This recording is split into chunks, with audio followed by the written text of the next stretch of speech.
Formula बताना चाहते हैं। अब देखो, अगर हम आपसे कहें कि ये मेरा एक्सपेंडिचर है, क्या है, अच्छा आपसे ऐसे बात करें, आपको ये बात करें कि quantity into price, quantity into price बराबर एक्सपेंडिचर, एक्सपेंडिचर। ये बात आपको याद है कि जितनी क्वांटिटी खरीदेंगे, अगर हमने मान लीजिए आपका खर्च कितना लगेगा, हमने अगर एक पेन खरीदा, एक हमने क्या किया, पेन खरीदा, और एक पेन की प्राइस 2 रुपया है, तो हमारा खर्च कितना होगा, 2 रुपया होगा। बात समझ रहे हैं।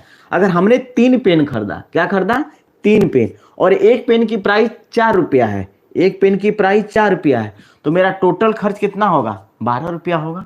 तो यही बात हम बता रहे हैं कि जो खर्च होगा ना, वो क्वांटिटी और प्राइस के गुणनफल के क्या होगा, बराबर होगा।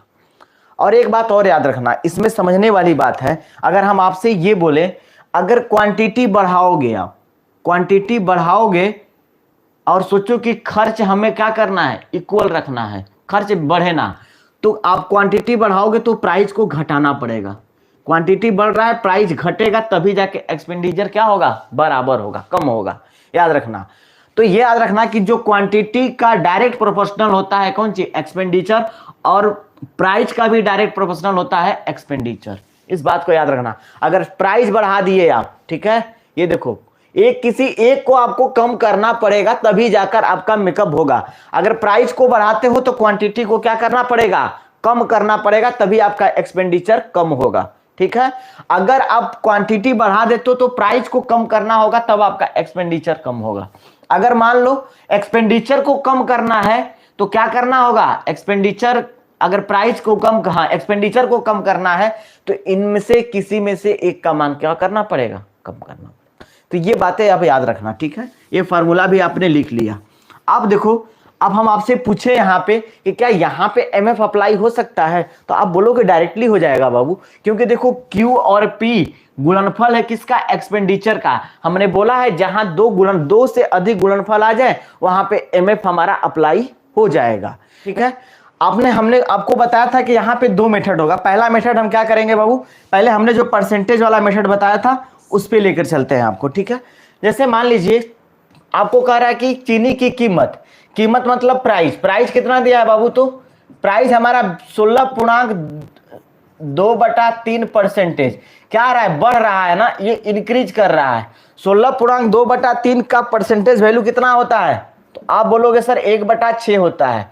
तो आप बताओ 1/6 होता है, ये जब बढ़ रहा है तो इसका मतलब ये बढ़ेगा तो कितना हो जाएगा, देखो ये इंक्रीज कर रहा है तो बढ़ रहा है, मतलब 6 और 1 जोड़ देना तो ये कितना हो जाएगा, जब बढ़ेगा तो 6 और 1 कितना, 7/6 हो गया। मतलब बढ़ा, पहले 6 था और 1 बढ़ गया तो 7/6 ना हो गया अब तो। अब इसी तरह यहां पर अगर लिखोगे बाबू इस वाले फार्मूला पे, तो ये हमारी प्राइस क्या था, प्राइस का, तो प्राइस के नीचे लिखो आप, तो प्राइस के नीचे पहले कितना था, 6 था, अब कितना हो गया है, तो 7 हो गया है। कितना हो गया है, तो 7 हो गया है। प्राइस के नीचे लिख रहे हैं, याद रखना ये प्राइस का है, ये प्राइस वाले का रेशियो, पहले 6 था, अब कितना हो गया, प्राइस 7 हो गया है। और खपत कह रहा है कुछ 6 जो था ना, 6 तो मेरा पहले का प्राइस था ना बाबू, तो पहले 6 था, प्राइस हमारा पहले 6 था, अब बढ़कर कितना हो गया है, तो 7 ना बढ़ा है। पहले 6 रुपया प्राइस था, अब हमारा कितना हो गया है, तो 7 रुपया हो गया है। पहले वाला प्राइस पहले लिखेंगे, पहले 6 था, अब कितना हुआ है, 7 रुपया हो गया है। अब पहले क्वांटिटी 5 केजी था, अब कितना हो गया है, 4 हो गया है। तो यहाँ पे 5 होगा और यहाँ पे क्या होगा, 4 होगा। ठीक है, तो आप मुझे बताओ जब इसका गुणा करोगे बाबू, तो ध्यान से देखना, ये कितना होगा, बराबर इसका गुणा कर दो, तो 6 5 कितना हुआ, 30 था, और 7 के कितना हुआ, 28।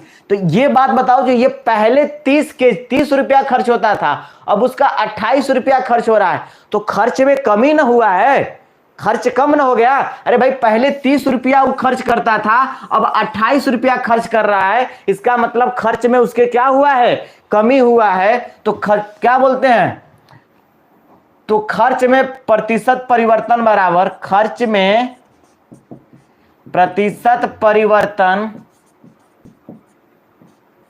परिवर्तन बराबर कितना, भाई पहले खर्च 30 रुपया होता था, अब कितना हो रहा है, 28, तो 2 रुपया की कमी हो रही है ना। तो यहां पे लिखेंगे 2 बटा में कितना, तो 30 ना लिखेंगे बाबू, 30 पे ना कम हो रहा है, इंटू कितना 100, दो 1 0 से 1 0 काट दो इसको, ये 2/3 और 10 दुना के कितना हो गया 20 आ गया, कितना आ गया तो 20/3, तो 3 छक्का 18, 2/3%, 6.2/3% होगा बाबू। 2/3% क्या हो रहा है बाबू, बढ़ रहा है। तो सोचो इतना का फ्रैक्शन वैल्यू 1/6 होता है। जब बढ़ रहा है तो क्या होगा, पहले 6 था अब क्या 1 बढ़ गया तो 7 हो गया ना, तो 7/6 हो जाएगा। ठीक, और यहाँ पे क्वांटिटी जो हमारी है 20% डिक्रीज करे तो 1/5 आया, पहले 5 था अब 1 कम हो रहा है, इसका मतलब 4/5 हो जाएगा। ठीक है, अब सोचो अगर फ्रैक्शन वाले मान में लिखें तो पहले हमारी क्या थी, क्वांटिटी हमारी जो पहले थी बाबू वो 5 थी, अब कितना ला रहा है तो 4 kg। पहले 5 kg लाता था सामान, अब कितना ला रहा है तो 4 kg ला रहा है चीनी। अब पहले 5 kg की कीमत कितना देता था बाबू, वो 6 रुपया देता था, कितना देता था 6 रुपया, लेकिन अब वो 4 kg की कीमत ही 7 रुपया दे रहा है। क्या कर रहा है, 7 रुपया दे रहा है। ठीक है, तो आपसे पूछ रहा है कि भी कम कर दी जाती है तो खर्च में प्रतिशत परिवर्तन ज्ञात करें।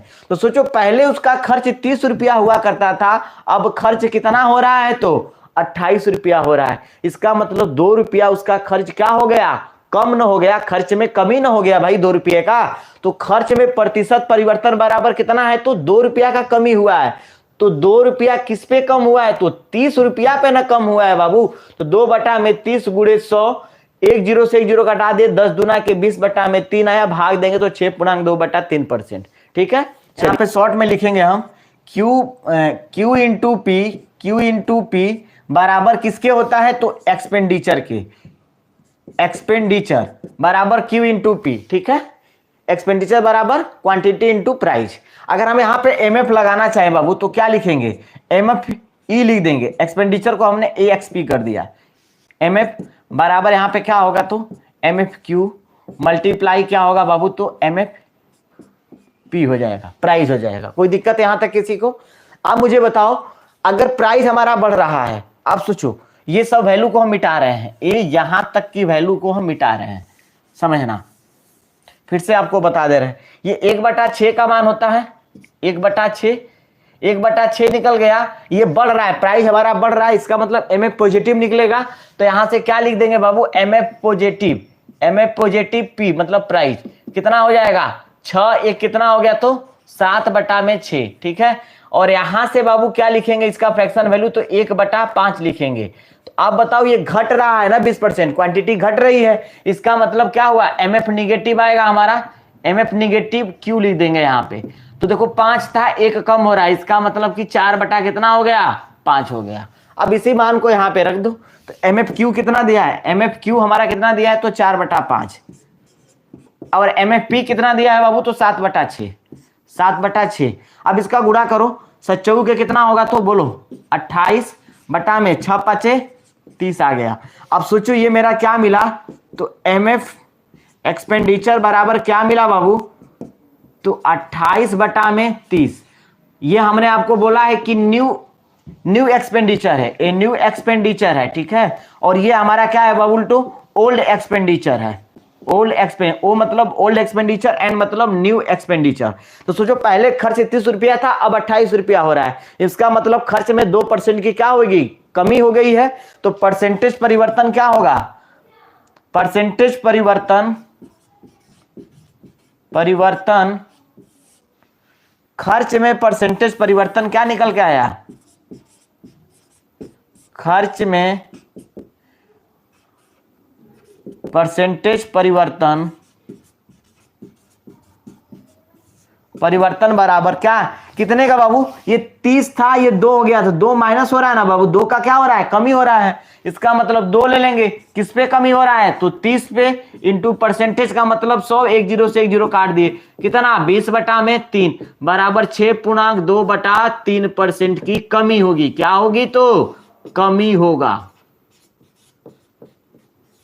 खर्च में क्या होगा 6.2/3% की कमी हो गई। ठीक है, तो 100 में जब हम किसी संख्या को जोड़ रहे हैं तो देखिए यदि 119 एक संख्या में जोड़ा जाता है तो वो संख्या कितना हो जाती है 117% हो जाती है। तो मान लेते हैं वो संख्या 100% थी, हमने मान लिया कि वो संख्या हमारी क्या थी, 100% थी। तो उसमें जब 119 को जोड़े हैं तो कितना हो गया, 117 हो गया है। कितना परसेंट बन गया है, तो 117%। तो कितना परसेंट एक्स्ट्रा इस हमने जोड़ा इसमें। तो अब बताओ, इसमें तो सिर्फ 17% ही तो हमने एक्स्ट्रा जोड़ा है भाई। 100 में हमने 100% हमने मान लिया कि पहले मेरा नंबर क्या था, 100% था। हमारी संख्या क्या थी, 100%। हमने मान लिया कि संख्या क्या थी, माना संख्या बराबर 100%। ठीक, संख्या हमारी क्या थी, 100% थी। तो 100% में हमने कितना जोड़ा, 119। एक संख्या में 119 जोड़ा जाता है तो वो संख्या 117% हो जाती है। तो सोचो 100% थी और परसेंटेज में बढ़ गई कितना, 117% बढ़ गई। तो इसमें कितना परसेंट एक्स्ट्रा जोड़ा गया, तो 17% ना। इसी 17% का ही तो मान दिया है, क्योंकि 17% का ही मान तो 119 दिया गया है भाई। 119 जोड़ रहा है, जब 100% में 119 जोड़ते हैं तो ये 117% बन जाती है। यही ना कह रहा है सवाल। 100% में जब हम 119 बाबू जोड़ते हैं तो 117% बन जाती है। तो इसका 119 तो नंबर जोड़ रहे हैं, लेकिन परसेंटेज हमने कितना जोड़ा, तो 17% एक्स्ट्रा जोड़ा है। वही 17% का वैल्यू कितना आ गया है, 119। तो सोचो 1% की वैल्यू कितना आएगी बाबू, 1% बराबर 119 बटा में कितना, 17 होगा। इसलिए 100% की वैल्यू कितनी आ जाएगी बाबू, इसलिए 100% की वैल्यू कितनी आ जाएगी, 119 बटा में 17 गुणे कितना, 100 से कटा, 17 से कटा दो, 17 छक्का 102, 17 साते 119 बराबर कितना, 700। कितना हो जाएगी बाबू, तो 700। संख्या बराबर कितनी है, तो 700। नोट कर लीजिए इसे भी।